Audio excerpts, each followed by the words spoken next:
Саламатсыз ба апай, Мұратұлы Абдурахман, екінші сұраш жұмысы Қазақстан тарихы берілген тапсырма ол таңдауда болған кітаптардың арасынан біреуін таңдап, сол тапсырмадағы талаптар бойынша сұрақтарға жауап беру.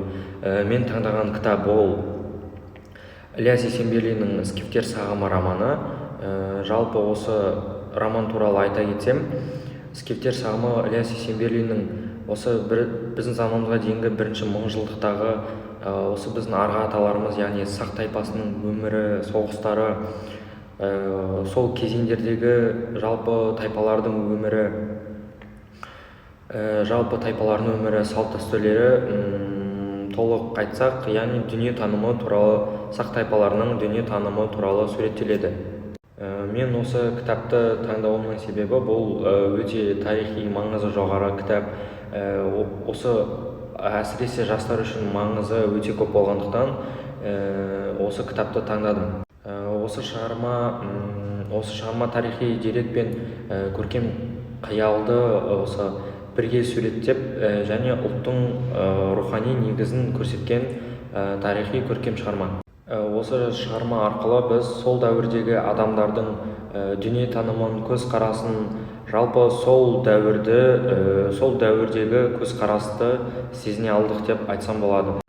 Осы шығарманы оқу барысында осы алған әсерім және түсінгенім, сақтар өз жері, яғни өз топырағы үшін, еркіндігі үшін күрескен, олар үшін, сақтар үшін туған топырақ ұлттың жаны болып есептелді. Осы шығарманың негізгі идеяларының бірі ол еркіндік, ең қымбат құндылық, немесе тарих, ұлттың жаны деген сияқты негізгі идеялары бар. «Скифтер сағымы» бұл жай ғана роман емес, бұл ұлттың жадын оятатын, өткен мен бүгінді байланыстыратын рухани шығарма. Бұл шығарма арқылы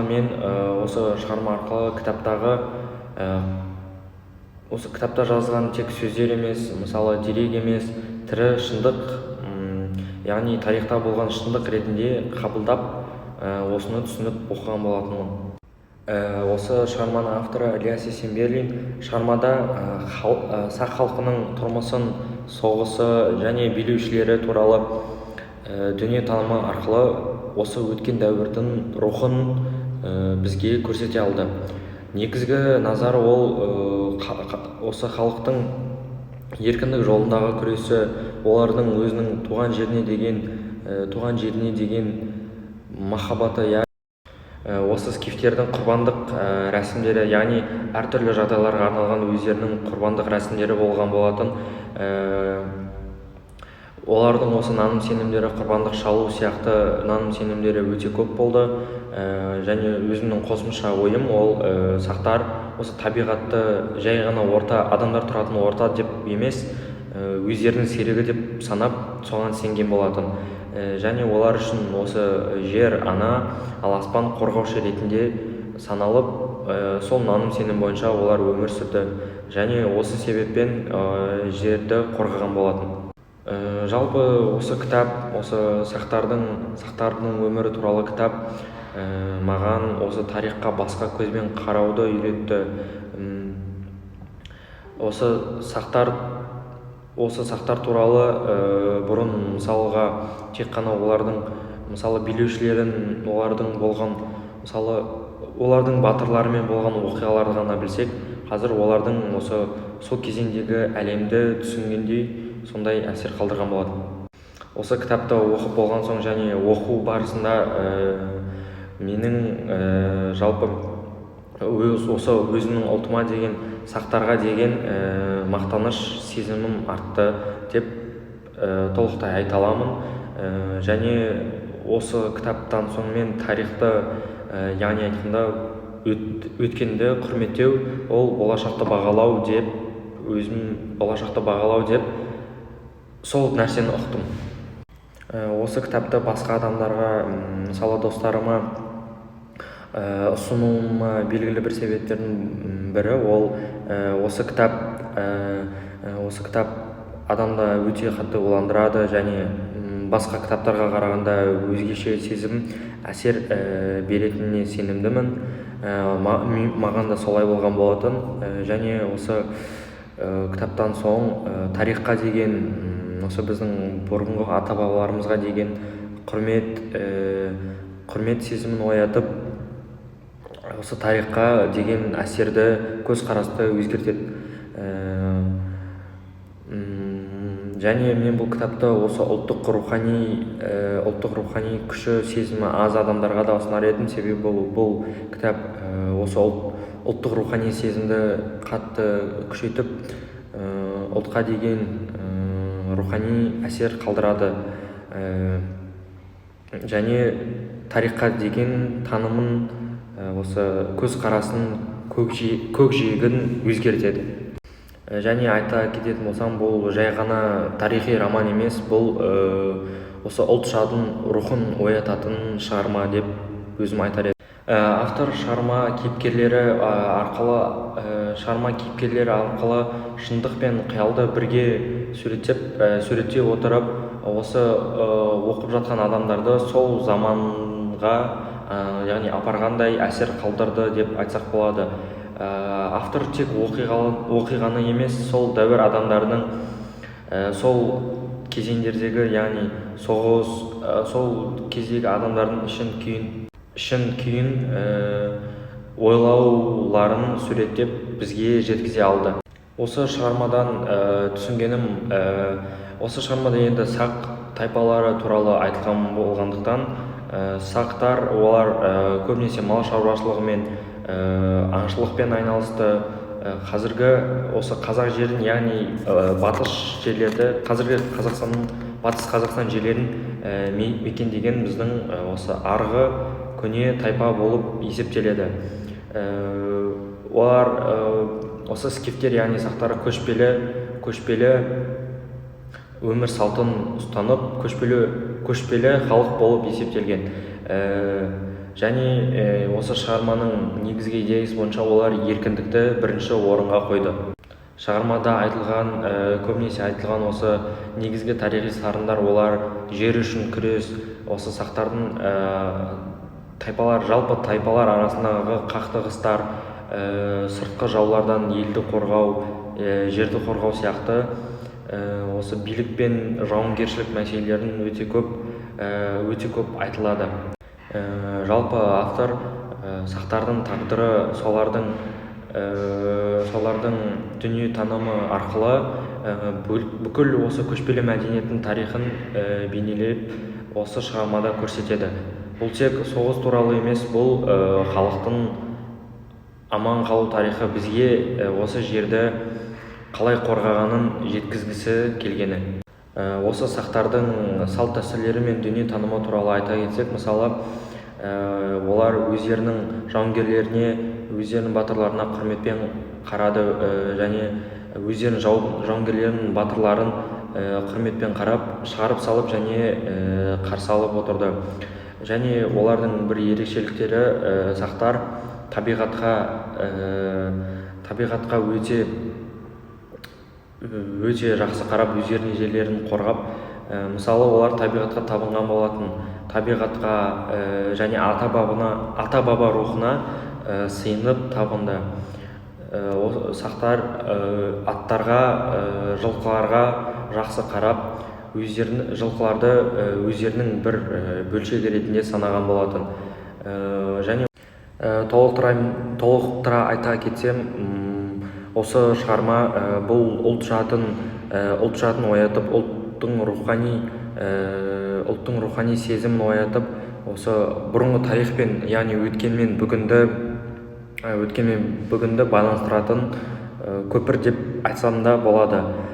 Бұл шығарма арқылы мен осы тарихи кітаптағы тек қана жазылған сөздер терек емес, осыны тірі шындық ретінде қабылдай алдым.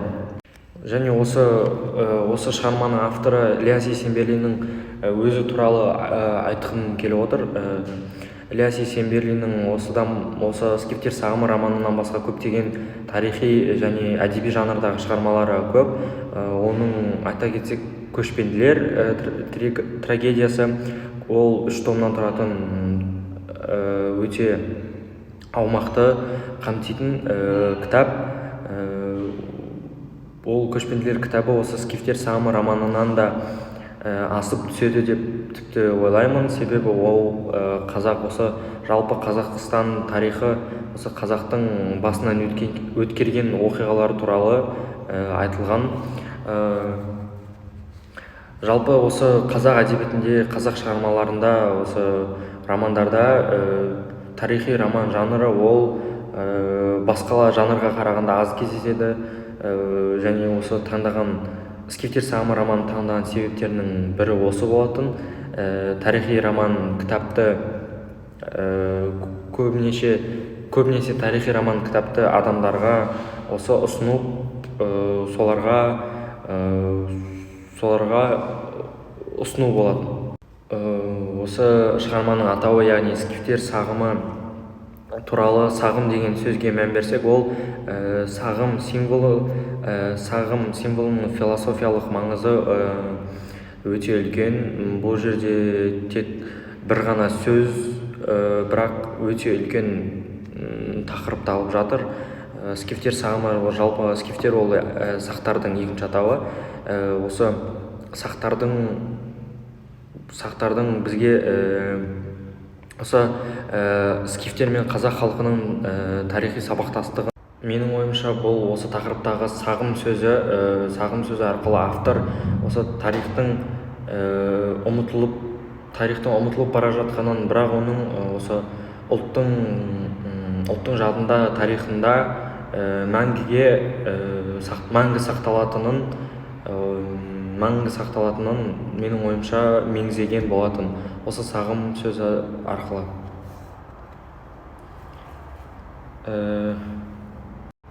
Және қорытындылай айта кетсем, бұл роман туралы қорытындылай айта кетсем, осы өткен тарих арқылы ұлттық сана мен халық жадының маңызын көрсетіп, бұл шығарма қазақ халқының осы терең тарихи тамырын бізге танытып, осы оқып жатқан жандарға, оқырманды өткенге, осы біздің тарихымызға құрметпен қарауға үндейді деп айтсам да болады. Және бұл кітаптан алған менің ерекше әсер алдым. Осы кітапты оқу барысында және оқып болғаннан кейін, осы біздің тарихымызға, ата бабаларымызға, олардың осы жасаған ерліктеріне, біз үшін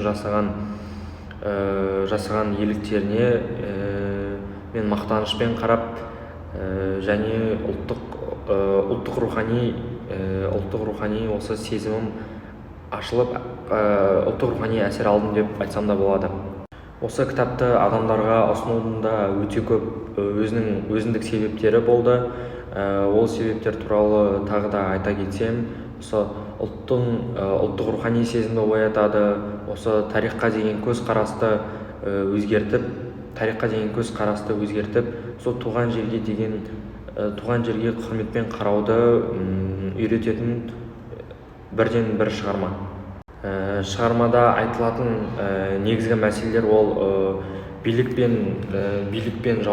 сол замандағы билік пен жауапкершілік мәселесі, осы сыртқы жаулардан жерді қорғау туралы,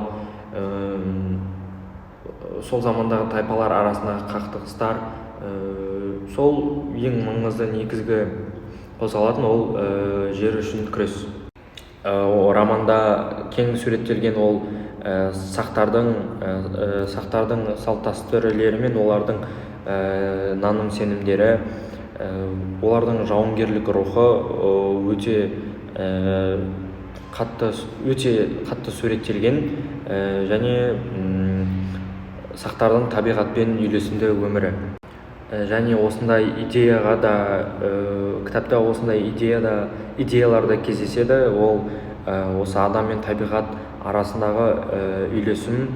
Себебі сақтардың бірден бір наным сенімі ол табиғатқа табыну болатын. Және осы роман туралы айтатын соңғы сөздерінің бірі, осы Ілияс Есенберлиннің скифтер сағымы шығармасы, яғни романы, бұл жай ғана роман емес, бұл өткенге яғни өткенге деген сағыныш, тарихқа деген құрмет. Саламатсыз ба апай? Мұратұлы Абдурахман, 2-ші сіңір жұмысы Қазақстан тарихы. Берілген тапсырма ол таңдауда болған кітаптардың арасынан біреуін таңдап, сол тапсырмадағы талаптар бойынша сұрақтарға жауап беру. Мен таңдаған кітап ол Ілияс Есенберлиннің «Скифтер сағымы» романы. Жалпы осы роман туралы айта кетсем, «Скифтер сағымы» Ілияс Есенберлиннің осы біздің заманымызға дейінгі бірінші мыңжылдықтағы осы біздің арғы аталарымыз, яғни сақ тайпасының өмірі, соғыстары, сол кезеңдердегі жалпы тайпалардың өмірі, салт дәстүрлері толық айтсақ, яғни дүние танымы туралы, сақ тайпаларының дүние танымы туралы суреттеледі. Мен осы кітапты таңдауымның себебі бұл өте тарихи маңызы жоғары кітап. Осы әсіресе жастар үшін маңызы өте көп болғандықтан осы кітапты таңдадым. Осы шығарма тарихи дерек пен көркем қиялды осы бірге суреттеп және ұлттың рухани негізін көрсеткен тарихи көркем шығарма. Осы шығарма арқылы біз сол дәуірдегі адамдардың дүние танымын, көзқарасын, жалпы сол дәуірдегі көзқарасты сезіне алдық деп айтсам болады. Осы шығарманы оқу барысында осы алған әсерім және түсінгенім, сақтар өз жері, яғни өз топырағы үшін, еркіндігі үшін күрескен, олар үшін, сақтар үшін туған топырақ ұлттың жаны болып есептелді. Осы шығарманың негізгі идеяларының бірі ол еркіндік, ең қымбат құндылық, немесе тарих, ұлттың жаны деген сияқты негізгі идеялары бар. «Скифтер сағымы» бұл жай ғана роман емес, бұл ұлттың жадын оятатын, өткен мен бүгінді байланыстыратын рухани шығарма. Бұл шығарма арқылы кітапта жазылған тек сөздер емес, мысалы дерек емес, тірі шындық, яғни тарихта болған шындық ретінде қабылдап, осыны түсініп оқыған болатынмын. Осы шығарманың авторы Ілияс Есенберлин шығармада сақ халқының тұрмысын, соғысы және билеушілері туралы дүние танымы арқылы осы өткен дәуірдің рухын бізге көрсете алды. Негізгі назар ол осы халықтың еркіндік жолындағы күресі, олардың өзінің туған жеріне деген махаббаты. Осы скифтердің құрбандық рәсімдері, яғни әртүрлі жағдайларға арналған өздерінің құрбандық рәсімдері болған болатын. Олардың осы наным сенімдері, құрбандық шалу сияқты наным сенімдері өте көп болды. Және өзімнің қосымша ойым ол сақтар осы табиғатты жай ғана адамдар тұратын орта деп емес, өздерінің серігі деп санап, соған сенген болатын. Және олар үшін осы жер ана, ал аспан қорғаушы ретінде саналып, сол наным сенім бойынша олар өмір сүрді. Және осы себеппен жерді қорғаған болатын. Жалпы осы кітап, осы сақтардың өмірі туралы кітап маған осы тарихқа басқа көзбен қарауды үйретті. Осы сақтар туралы бұрын мысалға тек қана олардың билеушілерін, олардың батырларымен болған оқиғаларды ғана білсек, қазір олардың сол кезеңдегі әлемді түсінгендей сондай әсер қалдырған болатын. Осы кітапты оқып болған соң және оқу барысында менің жалпы осы өзімнің ұлтыма деген, сақтарға деген мақтаныш сезімім артты деп толықтай айта аламын. Және осы кітаптан соң мен тарихты, яғни айтқанда өткенді құрметтеу, ол болашақты бағалау деп сол нәрсені ұқтым. Осы кітапты басқа адамдарға, мысалы достарыма ұсынуыма белгілі бір себептердің бірі ол осы кітап адамды өте қатты ойландырады және басқа кітаптарға қарағанда өзгеше сезім әсер беретініне сенімдімін. Маған да солай болған болатын. Және осы кітаптан соң тарихқа деген, осы біздің бұрынғы ата-бабаларымызға деген құрмет сезімін оятып, осы тарихқа деген әсерді, көзқарасты өзгертеді. Және мен бұл кітапты осы ұлттық рухани күші сезімі аз адамдарға да ұсынар едім. Себебі бұл кітап осы ұлттық рухани сезімді қатты күшейтіп, ұлтқа деген рухани әсер қалдырады. Және тарихқа деген танымын, осы көзқарасын, көкжиегін өзгертеді. Және айта кететін болсам, бұл жай ғана тарихи роман емес, бұл осы ұлт жадын, рухын оятатын шығарма деп өзім айтар едім. Автор шығарма кейіпкерлері арқылы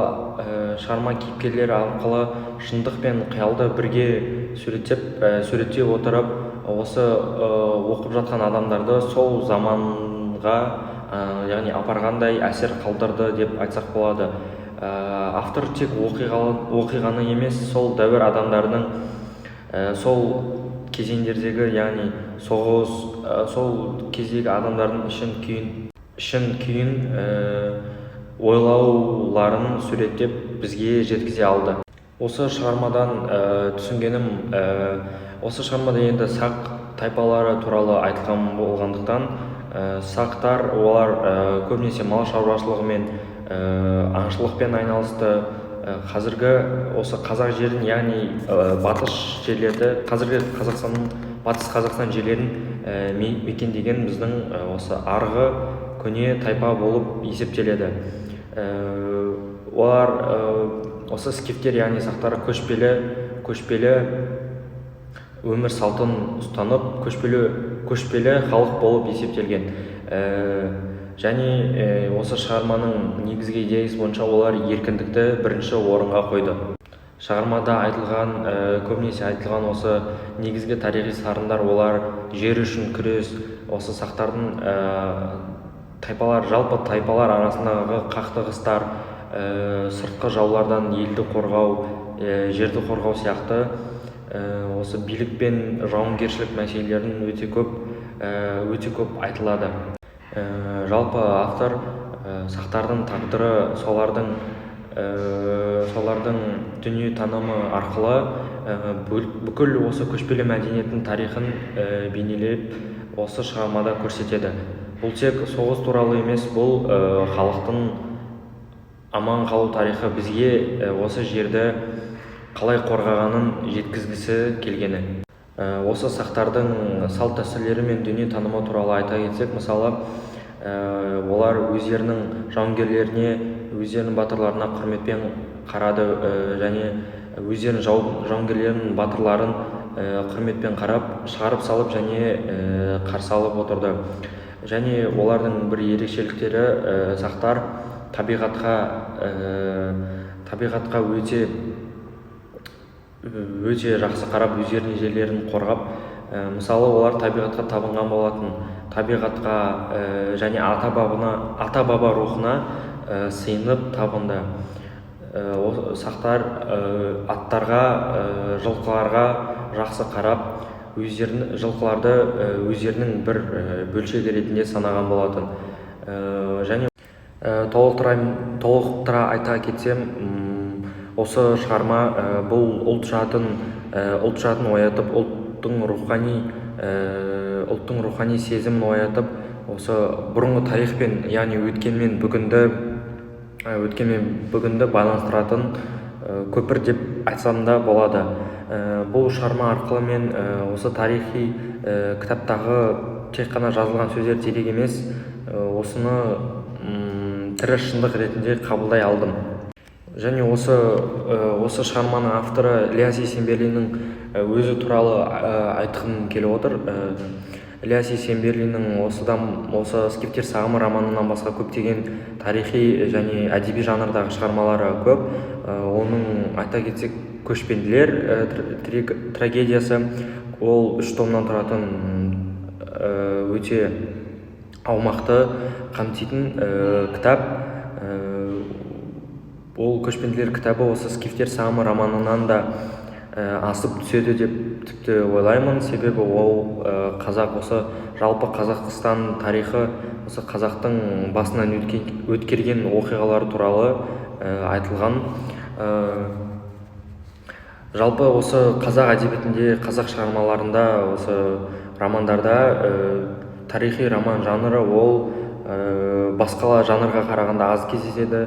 Және осы таңдаған скифтер сағымы романын таңдаған себептерінің бірі осы болатын. Тарихи роман кітапты көбінесе тарихи роман кітапты адамдарға осы ұсынып,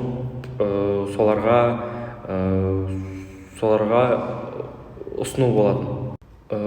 Осы шығарманың атауы, яғни скифтер сағымы туралы сағым деген сөзге мән берсек, ол сағым символының философиялық маңызы өте үлкен.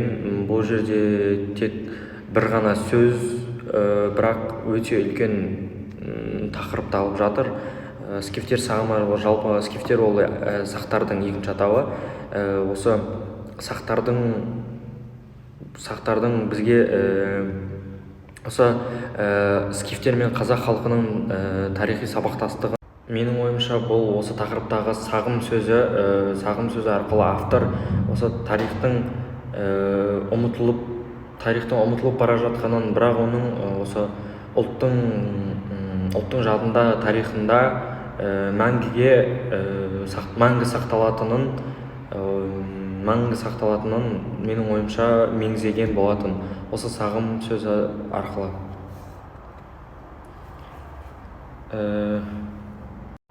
Және қорытындылай айта кетсем, бұл роман туралы қорытындылай айта кетсем, осы өткен тарих арқылы ұлттық сана мен халық жадының маңызын көрсетіп, бұл шығарма қазақ халқының осы терең тарихи тамырын бізге танытып, осы оқып жатқан жандарға, оқырманды өткенге, осы біздің тарихымызға құрметпен қарауға үндейді деп айтсам да болады.